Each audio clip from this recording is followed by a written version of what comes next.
Welcome to Go Go Kaiju Show, where we have a healthy obsession with kaiju, and we are also the longest running kaiju podcast in history at this point. I am your co-host, Kenton. With me is your other co-host, Jason. How's it going, peeps? And so we are covering 1958's The Giant Behemoth today. I can't remember, Jay. I think we did a commentary, and the reason why I'm bringing this up is because the two movies are very similar to one another. Did we? I swear at one point we did like a commentary on The Beast from 20,000 Fathoms. I know we've done something. I could have sworn it was just not too terribly long ago, but it's like my brain just can't go that far into our history. I would have to take a look at it one of these times or something of the sort. I wish we would have done that before we started doing the episode here, but I would say it's at least one of the two. Okay. Yeah. And then just to correct you, it's 1959, not 1958 for Giant Behemoth. I saw 58 on the back of the cover. Well, they got it wrong. But this was an official Warner Brothers DVD. It's not some sort of black Warner Brothers version. Is wrong. Where'd you get 59 from? According to the Wikipedia. There you go. There's your problem. Yeah. There's your problem right there is Wikipedia. Because when I went through ChatGPT yesterday, it was fine. Here we are. We're fighting already. We haven't even started. So, yeah, we're going to do Giant Behemoth today. I'm going to say it's 1958. So before we get going, Jason, the usual. Yeah, if you see a subscribe button down below or above, wherever you're watching us from, make sure to hit that subscribe button as well. Smash the like button. And if you're listening to us audio-wise, make sure to give us a 5-star rating as well as comments, whatever, either on Spotify, TuneIn, Apple Podcasts, iHeartRadio, wherever you listen to us from. And you can find both video and audio versions of our episodes right on our own website at gogokaijushow.com. All right. So The Giant Behemoth, this was one of Willis O'Brien's last films that he worked on.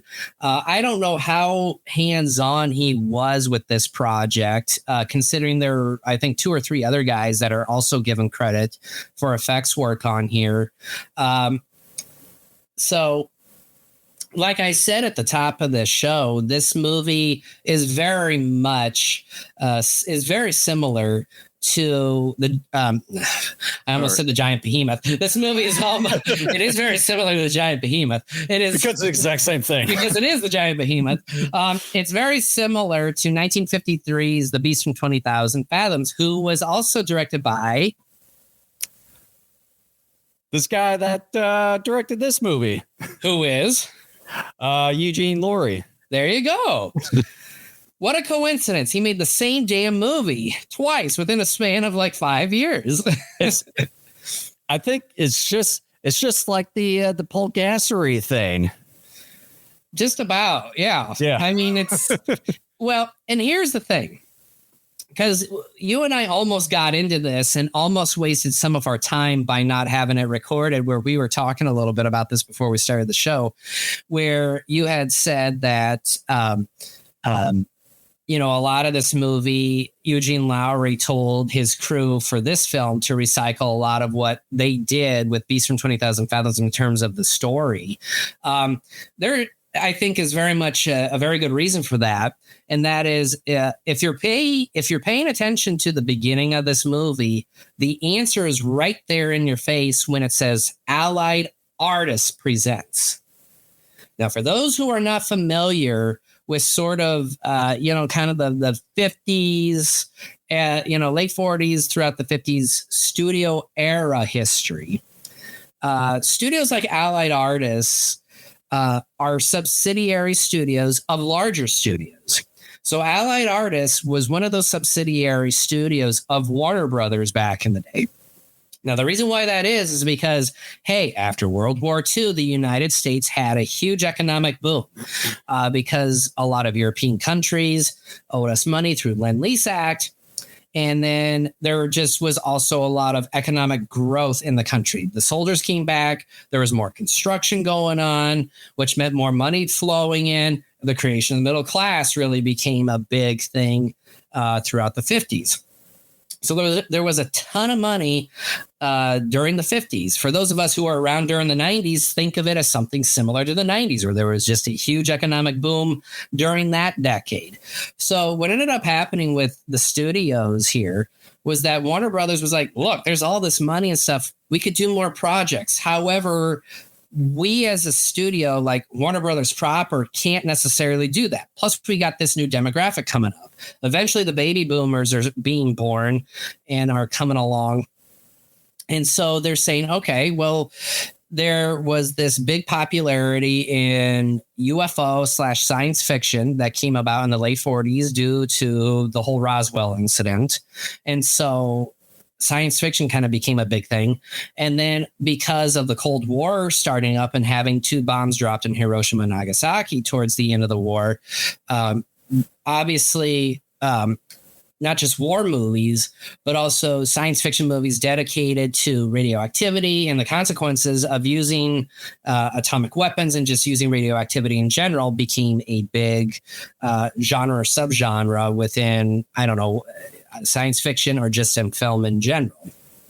So what studios like Warner Brothers did is they're saying, let's create smaller studios that create movies that are cheaper for us to finance, but also have quicker production periods.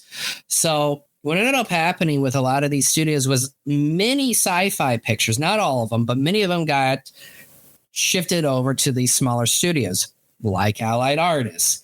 As a result, films like The Giant Behemoth ended up having a smaller budget than something like Beast from 20,000 Fathoms, because if I remember correctly, that film, I think, was a Warner Brothers proper production, if I remember that correctly.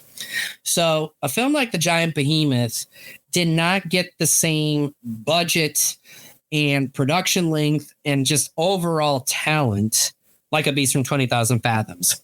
The result, as you can tell, is shown right there in the movie. To sort of preview my thoughts, but also this is the reality of the production and just the end result of what The Giant Behemoth is a movie that just isn't quite as good as Beast from 20,000 Fathoms and is, in by and large, just in a very broad sense, a carbon copy. Yeah. I would like to interject on this one is that the more when you were talking about this, the more it sort of kind of came to my mind is that you can probably say with some of these smaller studios, they could be almost like today's version of the Asylum films in a way. In some way. But with kind of the official backing of the main major studios that sort of created these. And then when I say as far as the Asylum, they tend to usually make some of these mockumentary films to kind of almost be sort of similar to what the official productions were, but then with smaller budgets. This to me is sort of like that, where it's like, you know, with smaller production, kind of a carbon copy of one of the films that was recently or possibly made a few so years beforehand. Sometimes maybe afterwards or something of the sort. But then with this one here, you have some backings with major studios and maybe with some better known people.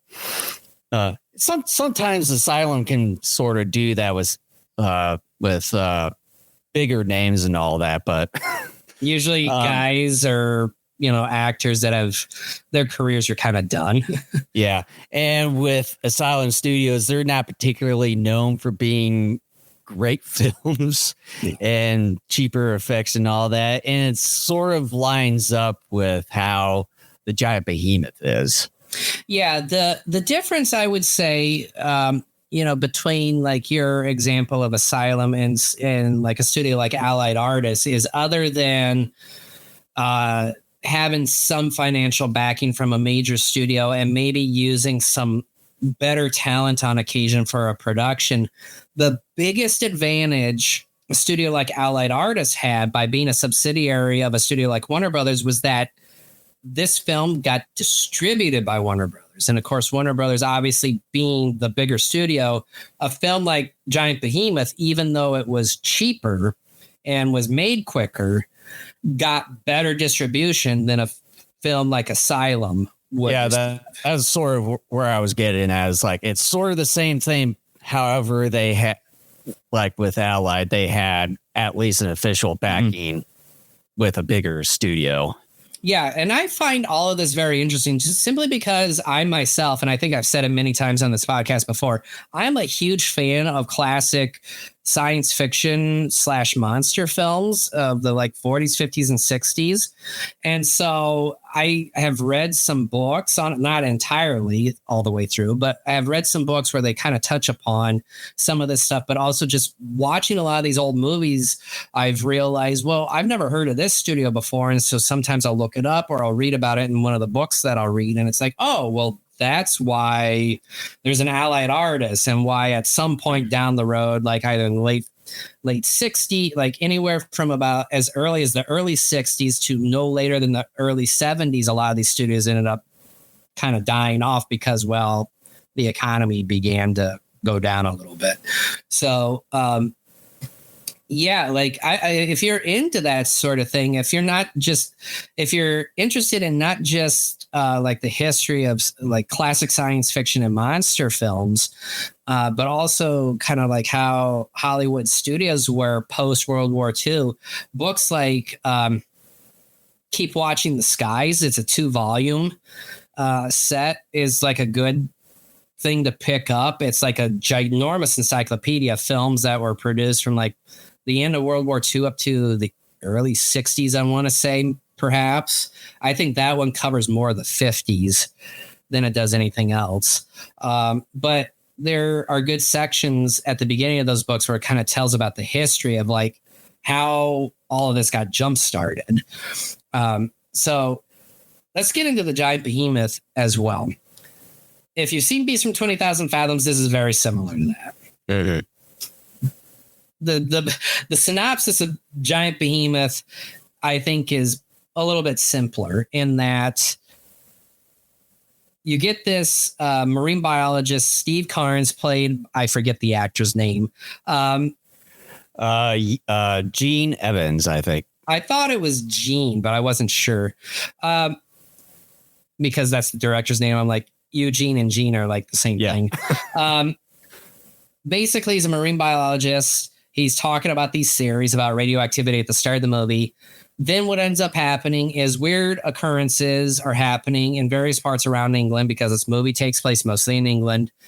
And eventually what happens after our main character, Dr. Stephen Carnes, and then his English sidekick, Professor Bickford, end up realizing there's a giant monster, a behemoth, they call it. And it eventually shows up in London, attacks, and they destroy it with a radioactive torpedo at the end. Yeah. So that is basically the film. I mean, seriously, that's what it is. I mean, it's even simpler than Beast from 20,000 Fathoms. Beast from 20,000 Fathoms, you could more or less succinct its plot to something similar, but there's just a bit more to that particular film. Yeah. Yeah. When it comes to the Giant Behemoth here, yeah, you can definitely tell with the budget and everything is that there's a lot of stuff and like a lot of people just sort of standing around talking. And then I would say most of the budget was towards the stop motion part, and then maybe sort of certain models, scaled models to show the giant behemoth's head coming out of the water, so on and so forth. And yeah, I would say it's kind of a mundane, boring, kind of an underwhelmed sort of film. And with a lot of the people here, it's like they sort of act kind of in a stoic, robotic, especially when they destroy the behemoth. You would think that they'd be all excited and all that. So I was like, oh, let's go home. Yeah, I had seen this film 3 or 4 times before the viewing that I did for this particular podcast. And like you said, like my memory of it was that, yeah, it wasn't quite as good as Beast from 20,000 Fathoms, but I thought it was a respectable effort. And then after watching it to prepare for this podcast, I realized, wow, this is actually not that good. And there's a reason why I don't watch the movie that often. And this movie has a lot of issues with it. And I am going to, I'm going to help the movie out by saying that it's budgetary reasons. It didn't have the budget. And as a result, they weren't able to necessarily have the production time and maybe just in general have the production quality that they would have preferred for something like this. Yeah, and I forget what I was going to say. Oh, one little factoid on this is that as far as I can remember, I don't ever believe in seeing the entire movie ever. I've only seen trailer snippets of this film, and I thought it would have been like just how it looked. I thought it was going to be like a really great movie, just, you know, showing most of the trailers just showing the stop motion. They got you. They got you drinking the Kool-Aid. Yeah. Well, it's like, and I know you had this one VHS tape many years ago where they were showing like all these like monster or like dinosaur creatures trailers and all that, where it had, I think it had the last dinosaur trailer, Giant Behemoth, Lost World, etc. And it kind of showed all these snippets. And I remember watching that, and as well as things on this online from time to time. And I thought it probably would have been really good. Well, nope. This film has a main character that likes to shake hands often. I do not. Even his sidekick, Professor Bickford, even brought that up earlier in the movie. He's like, oh, you like to shake hands. I don't think in a movie I've ever seen a singular character shake hands as often as Professor Carnes does in this film. And the one thing, too, when it comes to his character, you know, when they're in like a surgical lab or something where they were dissecting one of the fish and all that, you know, they have this fish in a Ziploc bag or what have you. He has like gloves or I don't know, it's like some kind of plastic kind of glove on him. Vinyl. Something like that. Yeah. You would think that he would still have it on. Nope. He just touches the fish with his own bare hands while surgically like dissecting a fish where it has radioactive like things about this large, something like that, growing inside. I noticed that too. You would think that was something I wanted to talk about. You would think that the people in that surgical room would at least have some kind of hazmat suit on when touching stuff. Not necessarily hazmat, but at bare minimum, just protective handwear. Because at first I didn't know exactly what he was doing. But then when he did say what he was cutting them up to look for, I'm like, why are you doing this with your bare hands? And then once they found one, then he puts the stupid gloves on. I'm like, motherfucker, you're already radioactive. Like, I would get screened for cancer right away if they were able to do that back then. Like, I'm like, it's too late, dude. You're contaminated. Or like just get turned into stone like the other people do later on in the movie. I don't even know if it was stone. I don't know if it looked like a pile of shit or...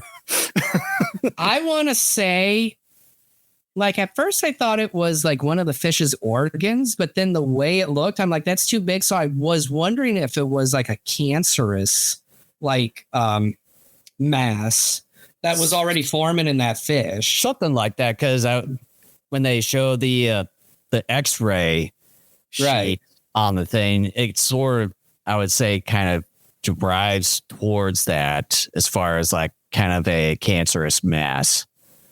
And the guy who plays his psychic, Professor Bickford, I don't know the actor's name, but can I just say this? He's got like a weird face. If you love ASMR, he's got the perfect voice for it. And can I also say that when it comes to the Brits, I have a hell of a time understanding what they're saying in a lot of movies because of how they talk most of the time. Because they flappity flap their lips a certain way a lot of times.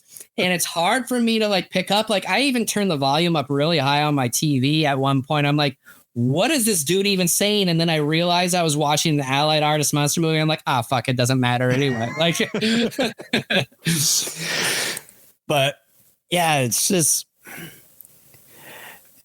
really boring and underwhelming overall. It's like the only times you'll see the behemoth itself. I mean, you can say it's sort of pre Jaws in a way where they kind of tease you a little bit of the monster from time to time during the film, and then they kind of back off until towards the very end, which I think is maybe the last 18 or so minutes of the film. From the moment we first see the behemoth in the harbor of the Thames to the ending of the film, it's 30 minutes. Yeah. And then as far as the behemoth itself, you can say two different versions. One is pretty much just see the head just coming out of the water. As far as that version, I think it's not too terribly bad.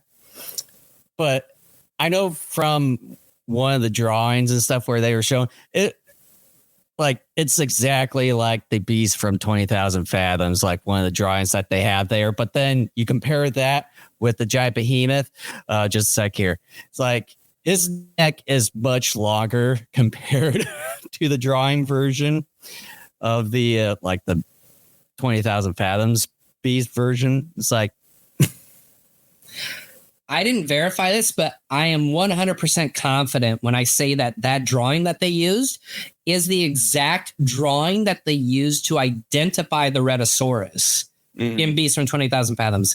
Like I said, I didn't verify, but I am 100% confident they recycled that drawing. I wouldn't be a bit surprised if it is, because I mean, it's like, what else are you going to do? Are you going to pay someone like part of your budget to have someone like, were they asking too much or something? And then that's why you kind of sort of resort to the Rhedosaurus drawing of the creature, which, yeah. And then as far, I would say, besides the head version of the behemoth, I would say the scale version, like scale models and stuff, weren't too terribly bad, I would say.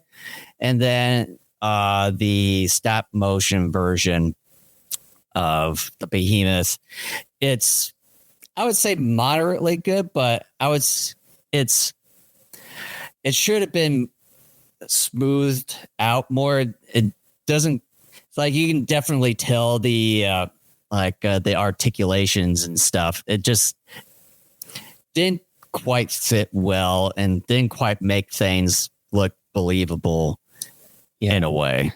Well, and I didn't find a ton of information on the behind the scenes production of this, but from what I read, and I don't know how accurate this is, the special effects budget for this was $20,000, which, I don't know, to me, even for the time, seems decent.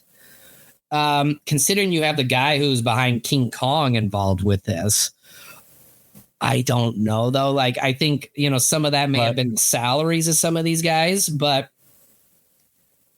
even then, that's still pretty small because not only does it limit you in terms of like material that you need to construct like armatures and like the models and stuff, but also again, production time. What kind of, because I'm 100% positive of this, they had a very strict production time.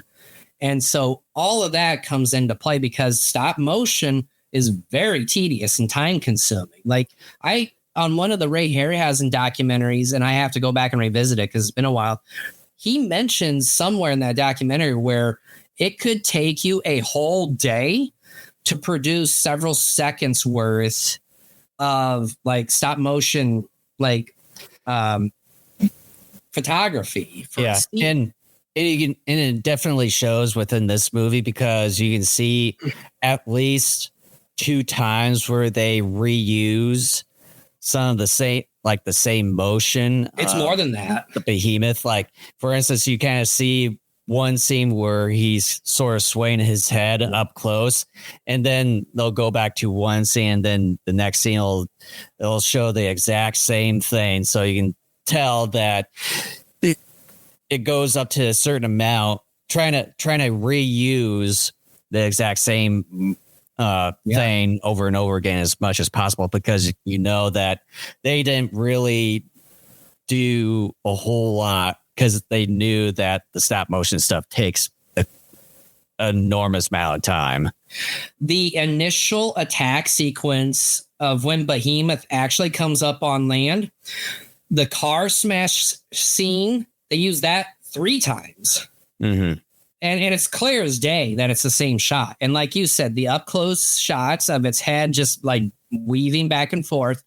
There's 2, maybe 3 shots where they do like one up close and at least one that's far away where like it comes up, it roars, and then it kind of like does this with its neck and roars again. They use that shot at least twice.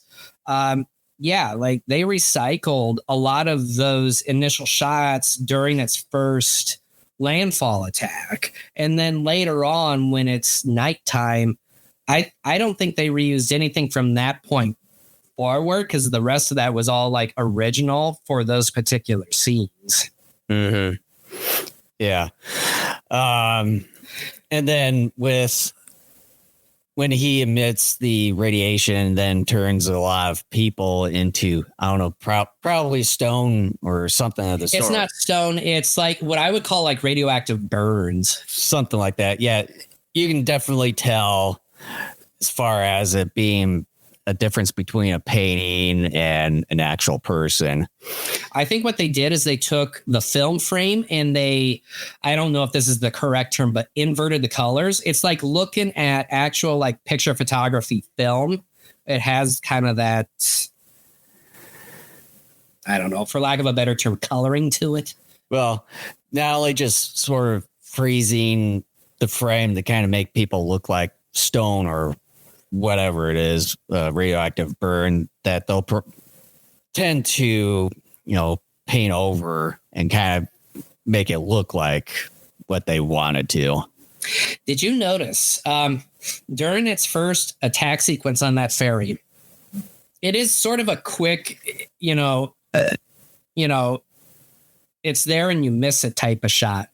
But the moment where it actually like upends the ferry, you could tell there is this base float to that behemoth like puppet head that comes up and you see it. Oh, you see it for like a brief moment. Like you got to look on the bottom left part of your screen in that moment, because I just happened to like notice it when I watched it, where it pops up and you see the base, that little puppet head was sitting on. Yeah, I never saw that part. Yeah, it's a quick like blanket and like blink and you miss type of shot. But maybe because I was a bit bored and kind of doing other things while watching this movie.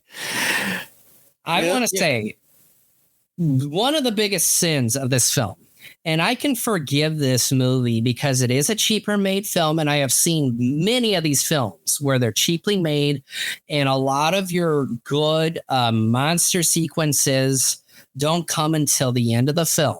Like, I can forgive that because I've seen enough movies that were cheaply made during this period and do that. The thing that I didn't realize until this viewing, and that I absolutely despise the most about this film, and I don't know if you noticed this, before even the creature showed up in the Thames Harbor, they already were devising a way to stop it and had a solution already made to kill it before it even showed up. Because they talked about, at first they're like, oh, like, what if we blow it up or whatever? And then Professor Carnes says a submarine torpedo with a radium head attached to the tip of the torpedo will kill it. That was all devised before that creature even showed up. The ending to the film was already told to us with still like 35 minutes left to go in the movie. I hate that because typically these films have a formula. Creature shows up, does, one or several attacks or whatever. And then there's kind of this struggle to not only survive, but to figure out ways to stop it. And then eventually, after a while, you do figure out a way to destroy it, either by accident or, by, sheer studying it or a combination of the two. They figured out how to stop this thing before it even showed up. And I'm like, no, like, yeah, again, I probably didn't really pay much attention to that part because, again, it was kind of doing some other stuff. But speaking of kind of the ending part where they were in the submarine and about to ready to explode it, it's kind of funny how Steve Carnes, he was kind of looking at this like little radar thing in the submarine where it kind of had this kind of little curve thing going on the radar. He's like, hold it. And it was like, okay, I'm kind of waiting to see the change of this line in the radar. But then it never did. And he says fires. Like, how are you supposed to know when to fire or when to actually release this missile to destroy the behemoth at that point? It's like, I don't get it. This film's ending also sucks. Like, I am used to many films ending like abruptly as soon as the issue is taken care of. Yeah, they sort of quote celebrate. They really don't. Mainly just stand around. It's like, oh, hey, we'll get you up. Oh, by the way, good job. Well, yeah, like they blow it up, and Professor Carnes and the submarine pilot don't even really celebrate themselves. So they blow it up. You see like the puppet come up out of the water, which I don't think it would really do if it happened, but whatever. And then it goes under. That's it. Like, we don't see the body fall or whatever. Like, they shoot it. We see an explosion effect. Then their submarine comes back up. They get up. And like, I guess Carnes like broke a forearm bone or something. Bickford's like, oh, hey, like, let me take care of that. Then the next scene is him and Bickford in a car. They turn on the radio and they're saying giant masses of fish are washing up on the shores of the United States from Maine down to Florida. They look at each other and they realize, hey, there's a second one of these out there. And then the movie ends. Like, this all happens within a span of about 20 to 30 seconds. Yeah, I was telling myself that they were trying to set up for another sequel for this, but it's like, look how that ended. Well, I don't think, I bet if you were to talk to the people involved with this, I think realistically they knew there was never going to be a follow-up to this. I'm almost willing to bet that. I think they just wanted to end it on just a different note, perhaps. But this movie is definitely different. Like, different and boring. Yeah. Just by thinking about it right now, it's And one thing I will give the movie credit for, and I'm glad they did not do this, because a lot of these movies during that time, usually, not always, but usually would have a military man as the lead. But not only that, usually a female co-star that is at some point, the damsel in distress and the love interest. And I'm like, I'm glad they didn't do that with this thing. Like it is straight to the point. I will give the movie that. But then it lingers because it tries to build up some suspense. But the problem is that we, the audience, knows exactly what's going on. We're just sitting around with our thumbs up our butts, waiting for our characters to catch up to where we already know what is going on. So it's just like, this movie's 90 minutes. This movie didn't need to be that long. This movie should have been 70, 75 minutes tops. Well, it says running time 71 minutes. See, my DVD said 90. It did. Yeah, it said 90. Well, it's like, on my Blu-ray, it said around an hour and 19 minutes.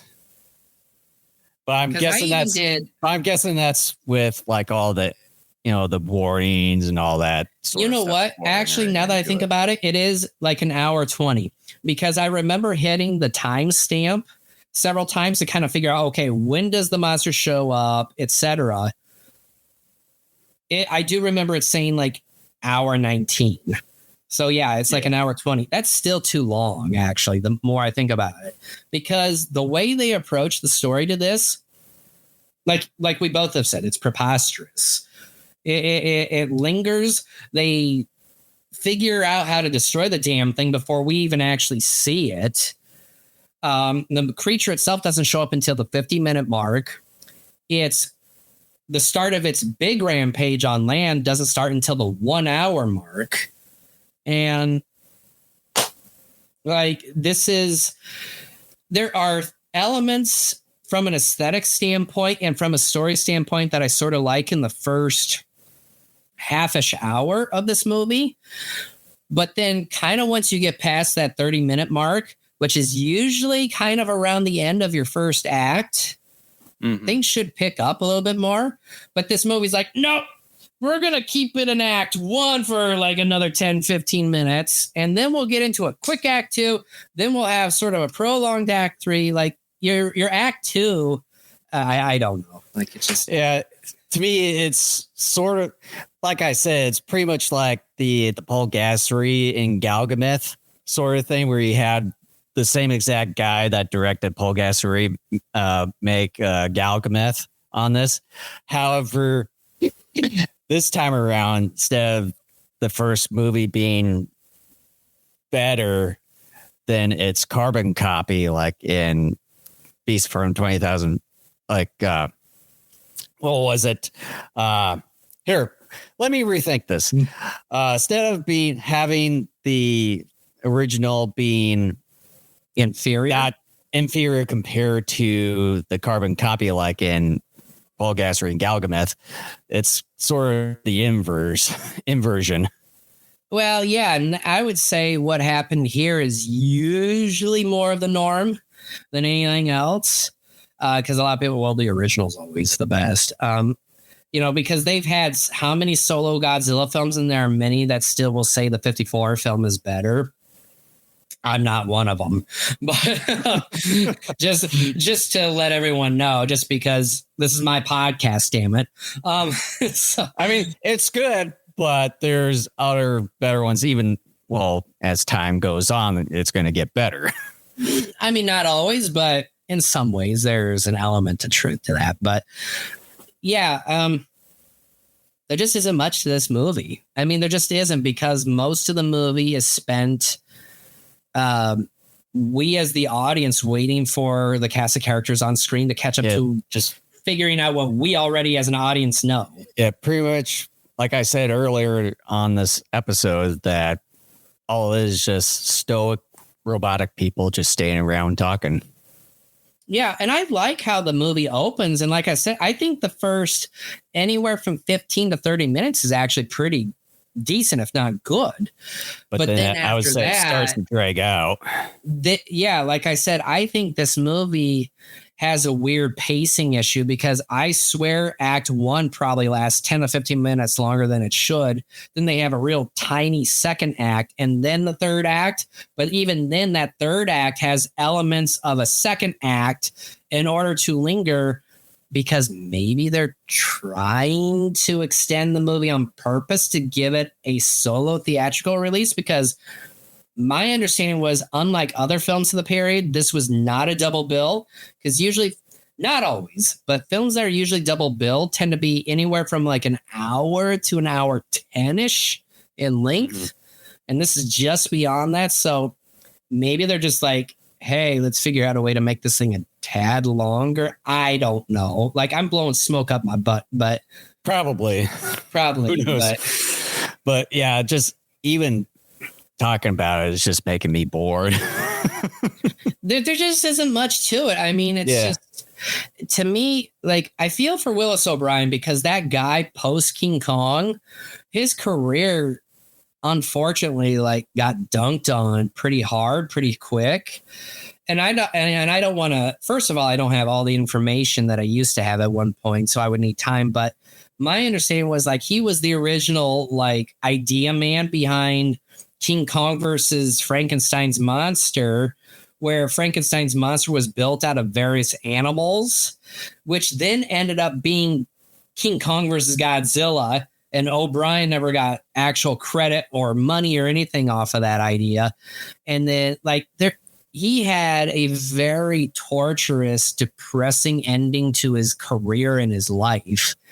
And I don't blame him at all for the shortcomings of this film, because again, like even Harryhausen said, when you are a stop motion special effects artist, if you want to create something good, you not only need the budget, but you, more than anything else, you need the time to do this work. And if you aren't given the time, what you create is going to look shitty. Because if you're given 2 days to create 10 minutes worth of creature shots, you're not going to get it done. So you have to cut a lot of corners, and the end result's going to be shitty work. Yeah. With this film, like you said, it felt like there was quite a bit of filler and all that stuff. You would think that this film should have just, ultimately in the end, it should have been a short film at best. It would have been better served even at an hour, because if you cut it down to an hour and double build this thing with whatever, because like I said, once the creature shows up in the Thames, there's a half hour left in the movie. That would have been this movie, I think, would have been better received, not just then, but even now, because like creature stuff happens so early, even though, they recycle a ton of shots in its initial attack on land.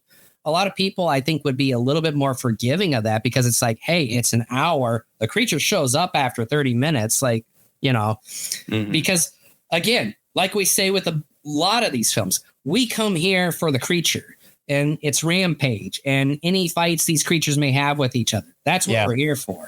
And then with the rampage and everything, there's really not much there. It's barely there's like the only thing that he does is that you see on screen, him actually doing it, is tipping over that ferry boat. And then I didn't call for you, Siri. Talking to my phone here. And then the other thing is that pushing a corner part of a building over onto people. That was about it. That you see him and actually then doing things. Stomped on a bridge, which he fell back in, and then conveniently, of course, just so our heroes can get into their submarine and kill them with their radium tip torpedo. Let's get into final thoughts. And then I would say, lastly, for the UK, just stick with Gorgo. You kick us off with final thoughts and a rating. Yeah, again, it's a movie. It's almost a carbon copy of Beast from 20,000 Fathoms is sort of like an asylum version of like a mockumentary film. Here, it definitely shows with the amount of budget it has.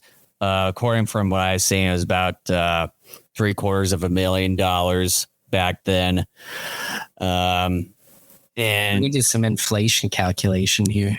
And with the actors in here, I can sort of see that they were trying to do their best, but whoever was directing the cast for this movie didn't quite do the good job here because the end product of how the cast portrayed some of these characters and stuff, they kind of went off on a stoic, robotic, and kind of a monotoned acting here, which I think kind of adds to the boredom, along with really stretching the story here. Definitely shows with people just standing around talking to one another back and forth, and you're kind of looking at your watch, or like me, just kind of doing other things while the movie's playing in the background here. And then all of a sudden you'll maybe get some teases here and there, the monster kind of like in Jaws. But then in the last 18 or so minutes, you'll finally see the behemoth coming out of the water and then attacking people on the ferry boat, and then as well as going into London, maybe stomping on cars. One. Yeah. Thanks for sharing that. Maybe pushing one little corner of a building and then stopping on the bridge. That's about it. And yeah, it's a boring and underwhelming movie. And with that, I'm going to give Giant Behemoth a D. Oh, wow. I thought I was going to be the punk ass bitch of the episode. But you're making me sort of rethink this. And to be totally honest with you, I have not really decided yet what grade. I kind of have a range that I've been thinking, but I haven't decided yet. So I'm going to, like this movie, put a lot of filler in my final thoughts, and then hopefully I'll come to a grade. But by the way, as far as what its budget today would be the equivalent to, would be approximately $8.3 million. So that's pretty low. I would say that'd be sort of kind of a good amount for one of those movies that would end up being an Oscar award winning movie.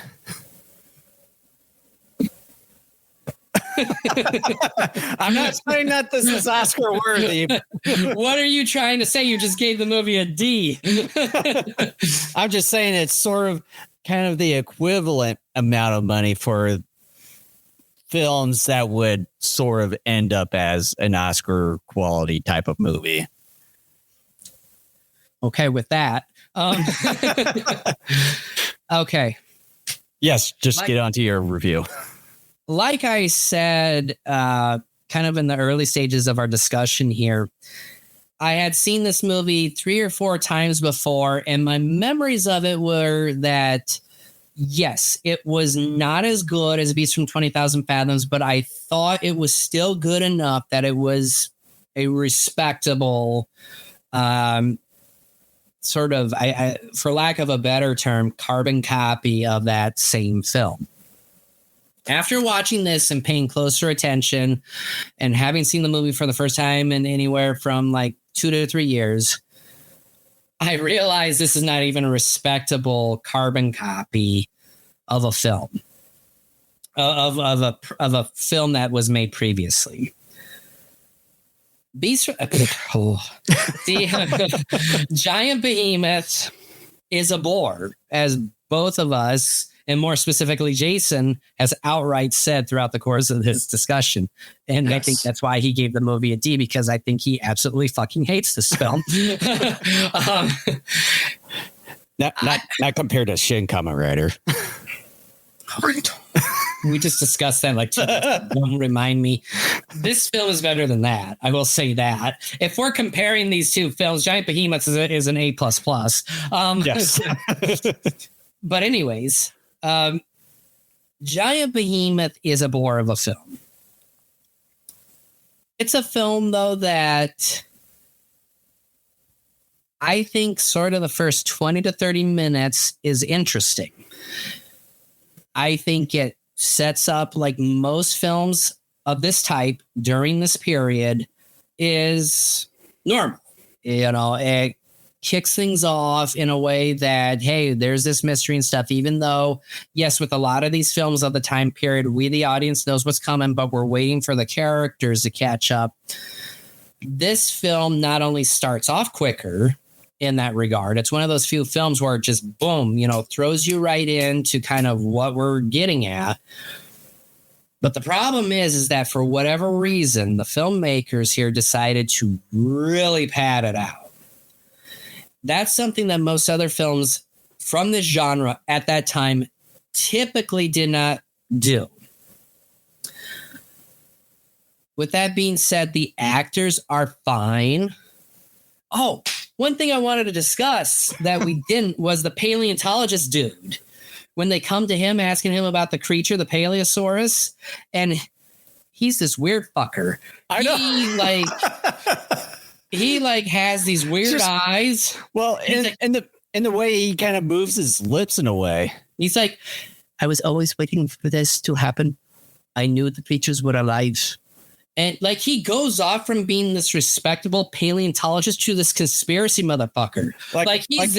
Like a bug-eyed weirdo. Like all of a sudden you realize this guy, okay, respectable, normal paleontologist too. Oh shit, this guy is on something, because this guy all of a sudden now has private thoughts that are coming out into the public that should not be coming out to the public. And this guy ends up dying in search of the Paleosaurus. And I'm like, this is hilarious, because this guy is what this movie needs. Like he perks up the movie for about 5 or 10 minutes before he gets his ass killed. And like he just is a weird ass bitch. I mean, like you were talking about, not only his eyes, but the way he moves his lips and the way he talks. And he's just like, oh yeah, like the dinosaurs, I like studying them. And then they're like, no, this dinosaur is alive. And he's like, I always knew they were alive. I've been waiting for this day. And you're like, dude, like what'd you do to the real paleontologist? Like you're some conspiracy fuck. That's what you are. No, like actually, it's the reptilians. Like this is that. I don't think I've ever seen this happen in a movie before, where you get a respectable figure and then unless it's the villain, of course, but like all of a sudden he snaps and he's like, it's like he was this was real. I knew it's like he was under the MK Ultra mind control all this time. It was the weirdest shit I have seen in a movie from this time period. I'm like, this is hilarious, but it's also disturbing and bad at the same time. Like it's just, I love the paleontologist just because it fucks up the movie so much in that period. I'm just like, this weird ass bitch just shows up and like entertains the movie. Like it gives that movie just a little bit more pep for about 5 or 10 minutes, and then he's dead. It's just like, you know. But anyways, okay. I wanted to talk about that dude, and we totally forgot about it. Okay, back to my final thoughts. Yes. This movie drags, and it pisses me off to no end that they already have it figured out as far as how they're going to combat and ultimately defeat this creature before it even actually shows up and gives us any sort of entertaining destruction scenes. That pisses me off. And then, as we talked about earlier, the fact that the destruction scenes are recycled footage several times over, at least during the initial on-land attack sequence, it's frustrating. It's obvious as day as far as what's going on. I do not blame Willis O'Brien or the effects crew for this, because again, limited budget, and I'm sure they hardly had any time to really work on this thing. It's frustrating. We just don't get enough of the behemoth. The puppet is passable, but not good. A quick scene where you see like the little floaty that it's on when it's attacking the ferry in its initial sequence when it comes into London. It's frustrating. And for the first time in my 4 or 5 viewings of this film, I was frustrated by the film. And I think now that I think about it, it's because those previous viewings, I did not pay as much attention to it as I should have. And I'm sure if I did, I probably would have caught it then. It's like, oh, this isn't that great. It's frustrating. It's a frustrating, boring film.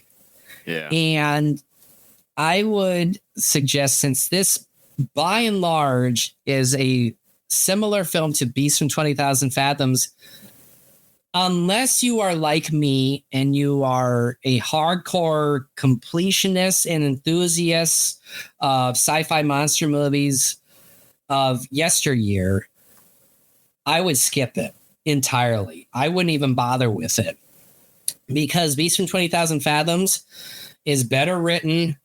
Special effects are better, are just better. It's just a better film, period. Mm-hmm. You are better off watching that film and that film only than Giant Behemoth. So,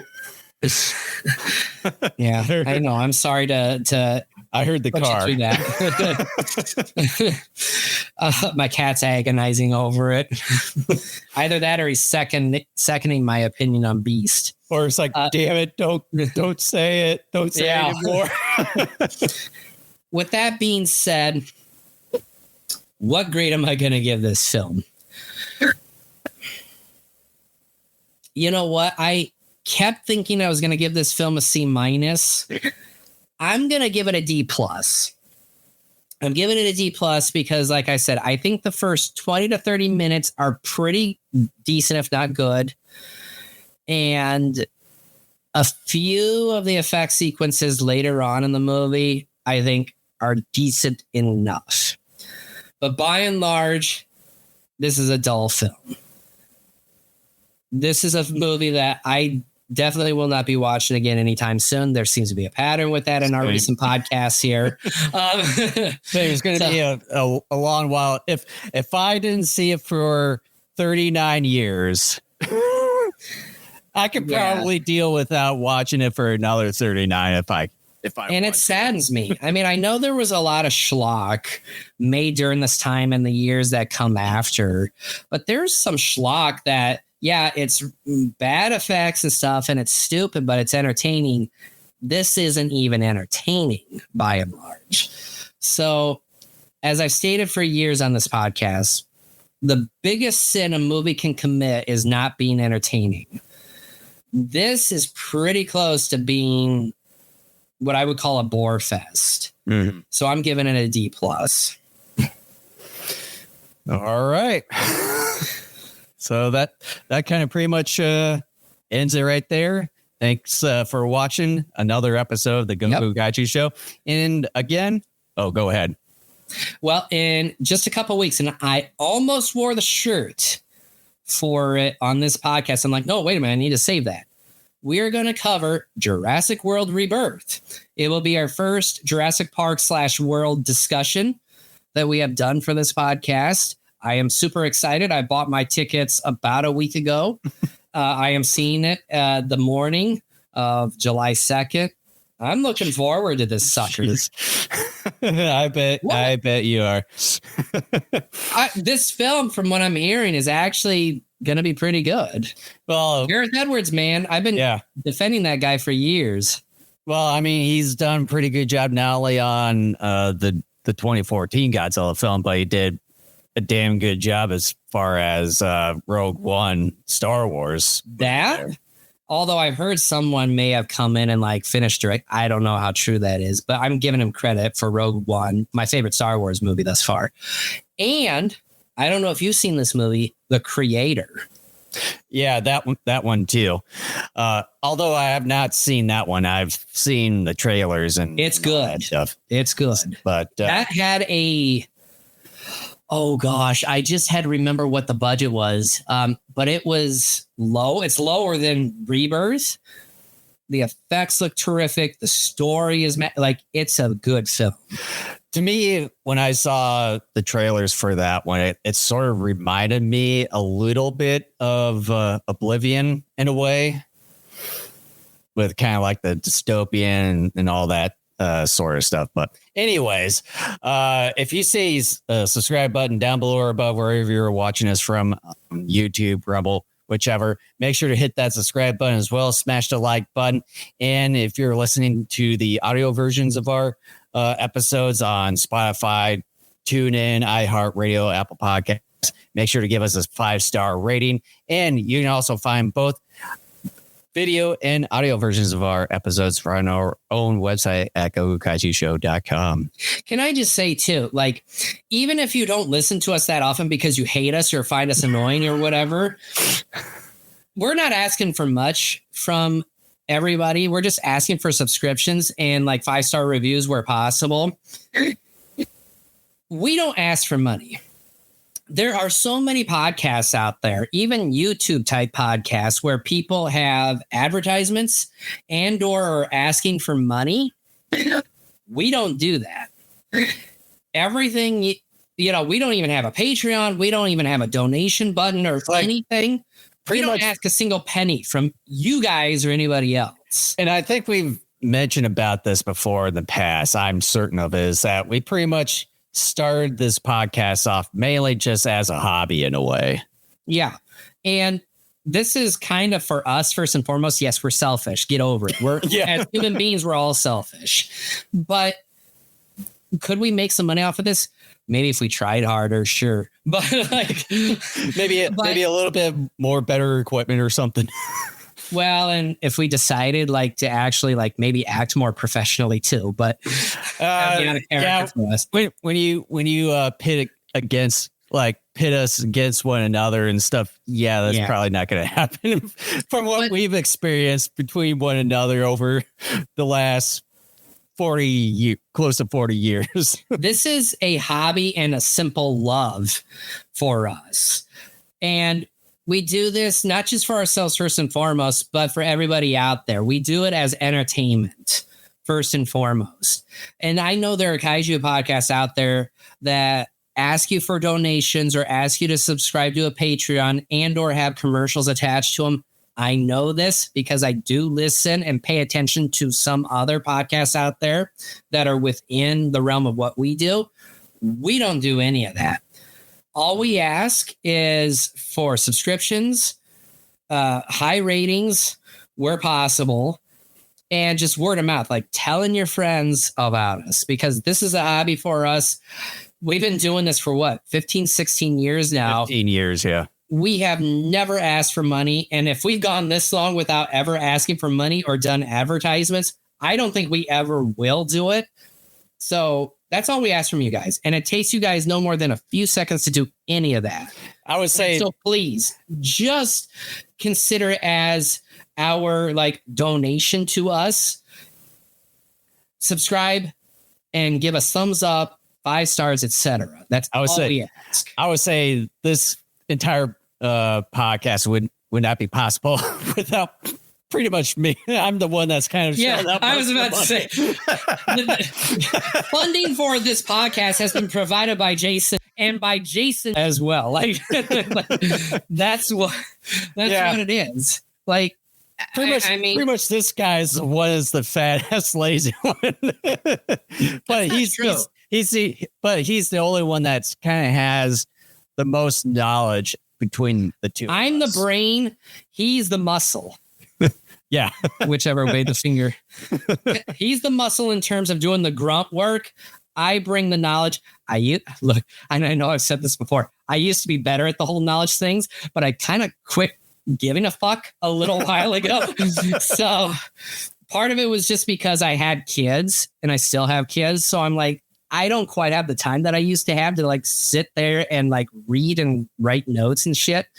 So now that they're a little bit older, I'm trying to get better at that. We'll see.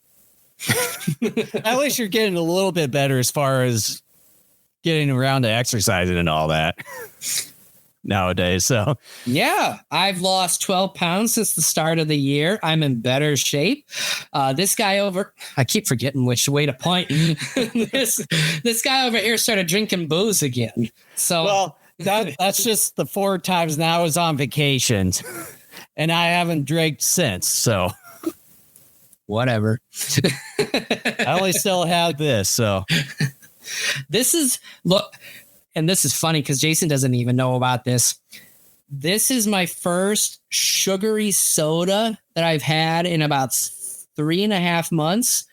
It's taken me 2 days to finish it. And because I've been such a health nut, first of all, why are we even prolonging this and not ending the show right now? Yeah. But this is, as I've been drinking this, I have been feeling guilty with every sip. You know, before we sign off here, I kind of want to end it on this. I was the same way, just like you yesterday, when I went down to Des Moines here, that I was with my dad, or he was with me, and on the way home filling up with gas, he asked me if I wanted anything, and I was kind of begrudgingly thinking about it, so it's like, I'll just go with the Pepsi and all that stuff. And he gave me like the Pepsi bottle with the real sugar, and I didn't realize this, and I took a look at the amount of sugar on the back. I kid you not, 132%. I was like, what the fuck is this? It's like I don't even remember the amount of sugar. It's like real sugar. And I was like, I don't remember anything like in my entire life seeing that amount of sugar just in like just a regular individual bottle worth of soda. Okay. Again, we should be ending the show, but we're going to keep going here. Okay. So I'm 40 years old, and I've done research where I was like, okay, for someone my age with, I'm 5'11", I weigh like around 168 pounds. I'm like, okay, for someone my age and kind of with my physical stature, about how much sugar at max should I consume a day? And it was saying no more than 40 grams of sugar for someone my age and all that per day. This can of Coke Orange has 39 grams of sugar. And according to this, and I don't know what statistics they're basing this off of, it says 78% of your daily value. For someone like me, that's like 99% of my daily value. Like I said, what they're basing this off of, I don't know. And I drank this thing over a period of 2 days because I'm like, I'm not drinking a full day's worth of sugar in one can in one sitting. I said, I'm going to split this damn thing up. 130 some odd percent. Yeah. Like, how many actual grams of sugar did it have? I don't know. I would have to check, and I'll let you know by text after. It had to have been. This is 78, and you're talking 130 something. It had to have been something like, let's see. It had to have been like 70 some odd grams of sugar. I don't know. I'll have to look. And then the other thing too, I know we're prolonging this. Like recently I've been kind of on the binge of not having to, like, trying to eliminate as much saturated fat in my diet and stuff. Cause like, he's still, yeah. And, and, speaking of that, one of the things I bought and kind of wish I didn't after is that, like, I was looking at it, it said 80% worth of saturated fat. I don't think I've ever seen anything like that. Well, it's like one of those frozen family size dinners. Yeah. Why'd you get a family size? It's just you that lives in that damn house. Well, I tend to kind of keep leftovers and stuff, kind of prolonging it, but then it's like 80% worse. Even if you okay, first and foremost, don't eat it all in one sitting. No, I don't do that. No. I don't know. Like, even then, even if you were to eat like a fraction of it, like once each day over however many days it takes to finish that, I still don't know if that's healthy enough. Like, maybe you need to take like a day off in between. Like, I don't know. Well, it's just like these breakfast pizzas from this local place where our grandma lives. They sell them at the grocery stores and all that. And I kid you not, I looked at it and said one slice was close to 40% worse. That's the problem. Saturated fat. That's the problem with a lot of frozen stuff. There's usually high fat content just in general, and there's high sodium for preservation. And like, I'm trying to lower sodium intake as well. And it's like, you stay away from frozen stuff. Like, it's fine to have once in a while, but not frequently. Yeah. And I've noticed that too recently when it comes to ice creams and stuff like that. It's like, surprisingly, there's a lot of saturated fat with ice creams. Get the frozen yogurt. That, or you get lower sugar, lower fat, etc., lower calories, all that. That, or like sherbet, or like fruit, popsicles and all that. Yeah. So this has been Go Healthy Bastard podcast. Go Healthy Bastard. All that health information and insight is free. Again, we do not charge a single penny nor ask for a single penny from you guys. So thank you so much for watching or listening. We will be back. Let me get the date. It'll be at least a week after. The 12th. Yeah. So we'll be back the 12th. I actually, by that point, will have seen Jurassic World Rebirth twice at that point because my son will not have seen it. They're gone, and I'll be seeing it the day that they come back. So it's like, no, I'm not waiting for you. I want to see this before you. So I probably won't be able to see it until the 4th of July weekend, probably the 5th. Yeah. So we should be good to go. I'm excited about it. Sadly, we've had a string of disappointments on this podcast. I'm hoping to break that. And just a reminder, a couple weeks after that, we will be doing the Three Treasures movie as well. And again, I'm hoping that it's a good one. Yeah. Well, and I'm hoping to try to get some of these episodes out as fast as I can. I just got other shit to do in the background. Yep. So this has been Go Healthy Bastard. Thank you so much for watching and or listening. New t-shirt. What? New t-shirt. There Go Healthy Bastard. Go Healthy Bastard. We'll be back. I guarantee you within a couple weeks, Jurassic World Rebirth.